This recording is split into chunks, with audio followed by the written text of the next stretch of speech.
team effort this morning. One of my assignments at college is to try working on a sermon with some others. So that's what I've done, but I sort of had the job of putting it together and delivering it. So there's been various voices in the preparation of this. I want to tell you a story. Once upon a time, there was a family. Mum a teacher, and Dad worked at the local garage. Their two boys loved life in the little village. Some thought it was the most beautiful place to live. Some didn't think it was the most beautiful place to live, but the children disagreed. They thought it was fantastic. On a Saturday morning, they loved nothing more than a kickabout at the local rec, or a wander down to the shop to spend their pocket money on sweets. School was good, although they didn't like the homework, and the village school was the perfect nurturing environment, although having Mrs. Mum as their teacher was a little odd. The news from surrounding countries about political uprising and wars taking place on their borders seemed a million miles away from this idyllic environment. It was almost as though someone had been looking after them. That was, until the guards and their trucks arrived. The children, Mum and Dad, their next door neighbour, the local vicar, and the man with a weird-looking dog from down the road were bundled into a truck with some other familiar-looking faces from around the village. There were tears of confusion as the trucks drove off. Hours passed, and the guards watched them the whole way. That feeling that someone was looking after them was gone, and they felt lonely and scared. Finally, the truck stopped, and they emerged from the back into an unfamiliar land, a large city, hustling and bustling, noisy and smelly. They had no possessions, no job, and no housing. As the guards watched on, they began the task of building a new life, still disorientated and scared from what had happened. One day, life was good, and now a new frightening reality had begun. Now, some 20 years passed by, and they built new lives. Life wasn't easy, but it was somehow familiar, almost normal. The two children had grown up, they'd married and had families of their own. Dad had died and Mum was very frail. This was the new norm, until one day when everything changed again. Overnight, the guards were gone, and a messenger arrived from their village saying that it was time to go home. Home. Home, they wondered. There was a longing deep within them to return to that place of their childhood. But somehow, this place of their dwelling over the past years was strangely comfortable and familiar. For some, it was all they'd known. The guards, the daily grind of life, was just how it was, and it was sort of comfortable. The messenger told them that it was time to go. But more than that there was someone waiting for them, calling them, beckoning them home. He said what had become so normal wasn't actually how they were supposed to live, that there was a new freedom, there were new types of food to eat, and a new fresh well to drink from in the village, in which the water was cool and clear. There were some new adventures to be had, and that the one calling them home missed them and wanted to know them again. So they returned, they built new houses and new lives, and they tasted this mysterious new water that seemed to refresh them deep within. And they lived happily ever after. The end of the story. Well, nearly. A wise old elder, who just seemed like he'd lived in the village for all their life, pointed out that all this new food would soon make them fat if they didn't share it with the surrounding villages. He said that there was work to do, soil to prepare, seeds to plant that came from the fruits that they had eaten. As they went, they carried with them the water from the well, and its mysterious effects seemed to bring life to new trees planted, and even more mysteriously gave new life to old trees, some that people thought were dead and had almost given up upon. The wise old elder watched on from a distance and smiled widely. "Well done, my children," he spoke gently. "For my thoughts are not your thoughts, neither are your ways my ways, declares the Lord. As the heavens are higher than the earth, so my ways are higher than your ways, and my thoughts than your thoughts." Our Old Testament reading today finds God's people, his chosen ones, taken from the land that they've been waiting for so long. There was a new superpower on the scene in the form of Babylon. God's chosen people taken from this chosen land to somewhere different, unfamiliar. Perhaps they felt abandoned by God. God's chosen ones, these people who he had a plan for, were disorientated, powerless, small, no doubt confused by what was going on. And perhaps we can empathise with these people as changes go on all around us. Perhaps we share a similar feeling of disorientation, of feeling uncertain, and maybe, just maybe, a nagging feeling that maybe God has forgotten about us or abandoned us. Our gospel reading today finds us with Jesus telling a parable. One about a tree that hasn't produced fruit for 3 years. It's on its last legs, and it's on to its last chance. The landowner wants to get rid. Now, if we left our readings there today, we're left in a fairly bleak kind of a place.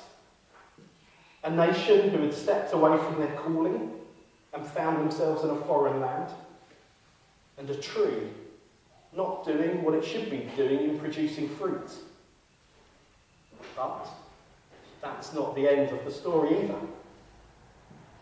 God hasn't given up on either of these things. There's nourishment for both. God's people are told that there's water. Water that will quench their thirst. Water that will restore them. Water that will reach the deep places inside. And the gardener hasn't given up either. He's going to get out the best manure. He's going to give this thing everything he has. He's going to give it the best chance it can to be what it's supposed to be, to do what it is supposed to do.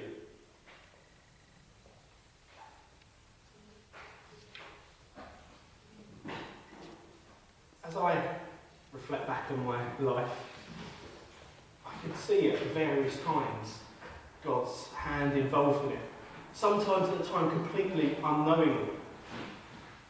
And I wonder for people that have been at the church here for longer than I have, can point to the same thing, a way in which God has been involved, sometimes unknowingly at the time, that only afterwards you've looked back and see how God was involved in that, in some unexpected or surprising way.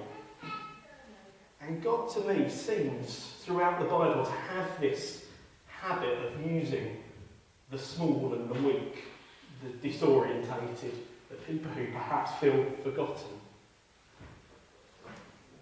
I made a decision in my teens to follow Jesus. Actually, I did this a lot of times because I was really evangelical and wanted to just make sure. And it's been a bit of a roller coaster. Following God just seems to be a bit of a roller coaster. I took my gap year, unknowing what that was going to hold. Towards the end of that time, I had a phone call from someone who I'd met who said, "Why don't you come and work for me next year?" So I thought, "I haven't got anything else to do, I'll go and work for you next year." Towards the end of that year, My boss from my gap year phoned me up and said, "Oh, if you're going to stick doing this kind of thing, why don't you come and work for me for 2 years and do some training?" I thought, "Well, I haven't got anything else to do, I would go and do that." Towards the end of my 2 years training, someone from the church that I'd grown up in said, "Well, we're looking for a youth worker. Do you fancy coming to work for us?" I said, "Well, I haven't got anything else to do. I'll come and work for you." 6 years later, I was still there. Kind of in that time, I was kind of getting interested in community work and how church did things in different ways. And a friend of mine started working for a large charity. And she said, "Well, we've got this job coming up. I don't know if you're interested, but it's all about community kind of work and working with gap year students. It sounds like it might be down your street." Well, yeah, maybe that's right. So I went and worked there. So I had this change in interest. I was doing some community work. And then I saw this advert in the paper, one of the trade journals. It said, "There's this little place called Alderholt, which is looking for this job, which seems to sort of have this community work link, and it's doing things a bit differently with church." "Oh, that sounds like that might just be up my avenue." And my time here had this nagging sense that had been going with me for a long time, that maybe God was calling me to be ordained. So I thought, well, I'd better do that, I suppose. Now, this is an oversimplification.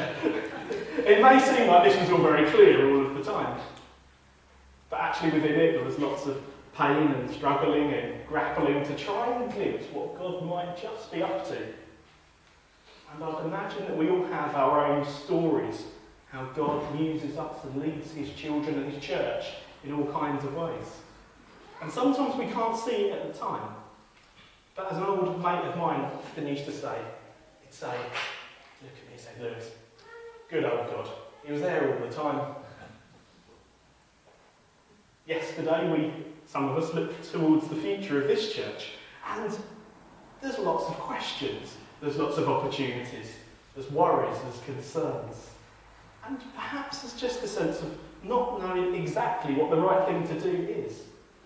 Perhaps a feeling of disorientation in a strange new land. But God is there within and amongst all of that. That's an easy thing to say, and it's not always easy to believe that or appreciate it at the time. But God is amongst and within all of this. In Lent, we prepare ourselves to hear again Jesus' cry of dereliction. My God, why have you forsaken me?" Even Jesus felt it. And I just wonder, perhaps today, on a personal level, there's people that just need to hear that God is there. God hasn't abandoned you. And God will refresh you with his Spirit. In the first verse of our Isaiah reading, we have a word repeated 3 times. And it simply says, "Come." There's a sense in which God beckons us with open arms to follow him. And in doing that, we will bear fruit, not by us working harder, not by us working smarter, but because in some mysterious way God takes the lead and we hang on to his coattails and follow. I want to finish with a prayer from one of my spiritual heroes, the Trappist monk Thomas Merton. And I just wonder if this may be a prayer for our church at this time, but it also maybe it's a prayer for certain individuals here this morning as well. "For my thoughts are not your thoughts, neither are your ways my ways, declares the Lord. As the heavens are higher than the earth, so are my ways higher than your ways, and my thoughts than your thoughts." And a prayer from Milton. My Lord God, I have no idea where I'm going. I do not see the road ahead of me, and I cannot know for certain where it will end. Nor do I really know myself.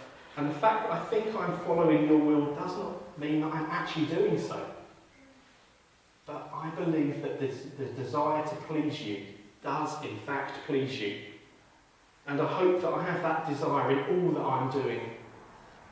I hope that I will never do anything apart from that desire. And I know that if I do this, you will lead me by the right road, though I may know nothing about it. Therefore will I trust you always. Though I may seem to be lost and in the shadow of death, I will not fear, for you are ever with me, and you will never leave me to face my perils alone.